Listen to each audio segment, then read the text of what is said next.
Welcome to this Tutor to You Sociology topic video on gender and crime, looking at postmodernity and masculinity.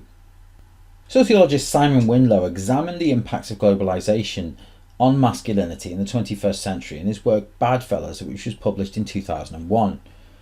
Winlow developed the ideas of Cloward Nolan on criminal and conflict subcultures and applied them to northeast England at the turn of the century. By examining an area that had seen the impacts of globalization on traditional male industries, such as heavy manufacturing, Winlow noted that there was an emergence of a new form of criminal subculture, one that focused on the nighttime economy in Sunderland and surrounding areas. This had once been dominated by traditional male industries such as mining, steel production and car manufacture.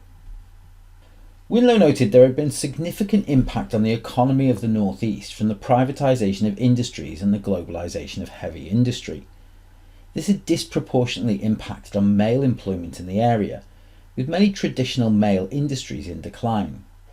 Winlow argued that employment in heavy industry had given males the opportunity to prove their masculinity, and that this gave them status amongst their peers. With these opportunities diminishing or being completely removed, this created a crisis of masculinity in the area, and as a consequence, males looked to assert their masculinity through other forms, much as in traditional subcultural strain theories.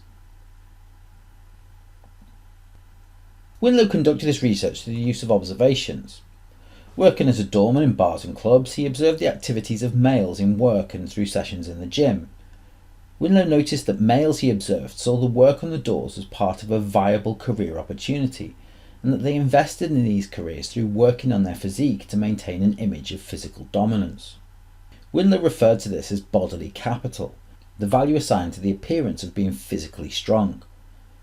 For the males in the study, maintaining the image of being a hard man not only provided them with status, but also gave them an opportunity to earn extra money, as the security work proved to be a gateway to disorganised criminal activities, such as smuggling alcohol and cigarettes from Europe to landlords in the pubs and clubs for resale.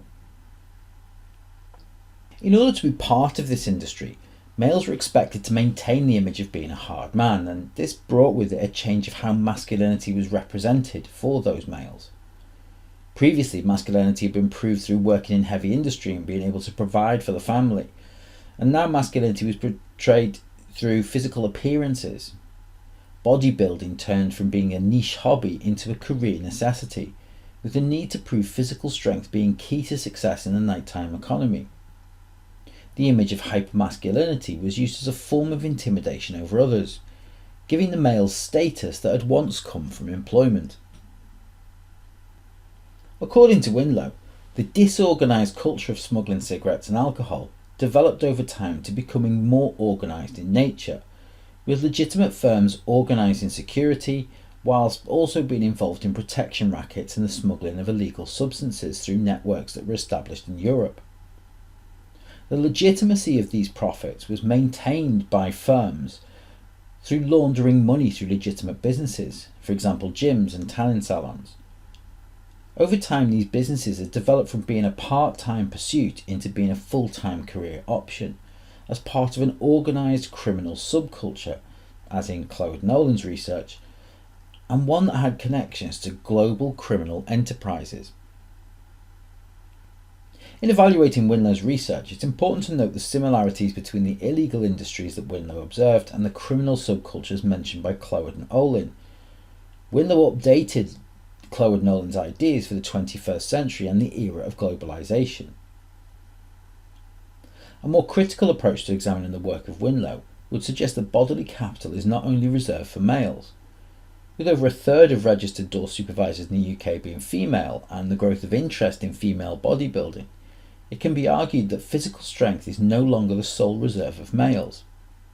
However, it can also be argued that the increased need for female security is a response to increased female criminality.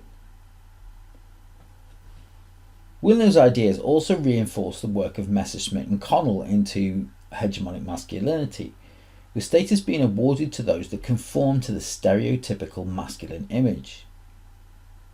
Finally, Winlow's work shows the impacts of neoliberal economic policy on communities in the north of England, and gives us an insight into the reactions of males to the decline in traditional male industries, which links in with other work on males, education and crime.